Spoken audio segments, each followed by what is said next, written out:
ಬೇಕಾಬಿಟ್ಟಿ ವಾಹನಗಳನ್ನ ಪಾರ್ಕಿಂಗ್ ಮಾಡಿದ್ರೆ ಹುಷಾರ್.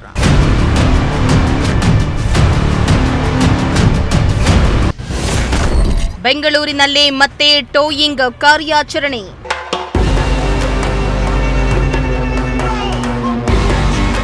ರಸ್ತೆಯಲ್ಲಿ ಬೇಕಾಬಿಟ್ಟಿ ನಿಲ್ಲಿಸುವ ಅಭ್ಯಾಸ ಇರುವವರು ಈ ಅಭ್ಯಾಸವನ್ನ ಈಗಲೇ ನಿಲ್ಲಿಸ್ಬಿಡಿ. ಯಾಕಂದ್ರೆ ಬೆಂಗಳೂರಿನಲ್ಲಿ ಮತ್ತೆ ಟೋಯಿಂಗ್ ಕಾರ್ಯ ಶುರುವಾಗ್ತಾ ಇದೆ. ರಸ್ತೆ ಪಕ್ಕ ವಾಹನ ನಿಲ್ಲಿಸೋದ್ರಿಂದ ರಸ್ತೆಯಲ್ಲಿ ಸುಗಮ ಸಂಚಾರಕ್ಕೆ ಅಡ್ಡಿಯಾಗ್ತಾ ಇದೆ ಮತ್ತು ಟ್ರಾಫಿಕ್ ಕೂಡ ಹೆಚ್ಚಾಗ್ತಾ ಇದೆ. ಈ ಹಿನ್ನೆಲೆ ಗ್ರೇಟರ್ ಬೆಂಗಳೂರು ಪ್ರಾಧಿಕಾರ ನಗರದಲ್ಲಿ ಮತ್ತೆ ಟೋಯಿಂಗ್ ಆರಂಭ ಮಾಡಿದೆ.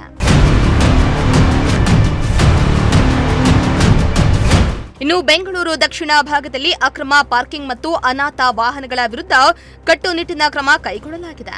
ದಕ್ಷಿಣ ನಗರ ಪಾಲಿಕೆ ಈ ಕುರಿತು ಮಹತ್ವದ ಪ್ರಕಟಣೆಯನ್ನ ಹೊರಡಿಸಿದ್ದು, ಸಂಚಾರ ದಟ್ಟಣೆ ಕಡಿಮೆ ಮಾಡಲು ವಿಶೇಷ ಅಭಿಯಾನ ಆರಂಭಿಸಿದೆ. ಅದರಂತೆ ಬೆಂಗಳೂರು ದಕ್ಷಿಣ ನಗರ ಪಾಲಿಕೆಯು ಟೋಯಿಂಗ್ ವಾಹನ ಪರಿಶೀಲನಾ ಕಾರ್ಯವನ್ನ ಇಂದು ಪಾಲಿಕೆಯ ಆವರಣದಲ್ಲಿ ಹಮ್ಮಿಕೊಳ್ಳಲಾಗಿತ್ತು.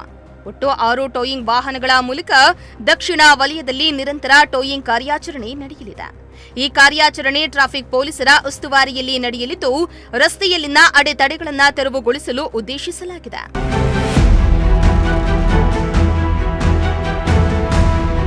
ಇನ್ನು ದಕ್ಷಿಣ ನಗರ ಪಾಲಿಕೆ ಆಯುಕ್ತ ರಮೇಶ್ ಅವರು ಟೋಯಿಂಗ್ ವಾಹನಗಳ ಪರಿಶೀಲನೆಯನ್ನ ನಡೆಸಿ ಕಾರ್ಯಾಚರಣೆ ಸುಗಮವಾಗಿ ನಡೆಯುವಂತೆ ಸೂಚನೆಯನ್ನ ನೀಡಿದ್ದಾರೆ.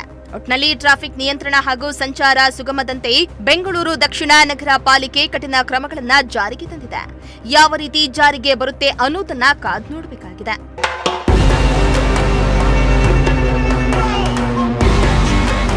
Bureau report, Prajashakti TV, Bengaluru.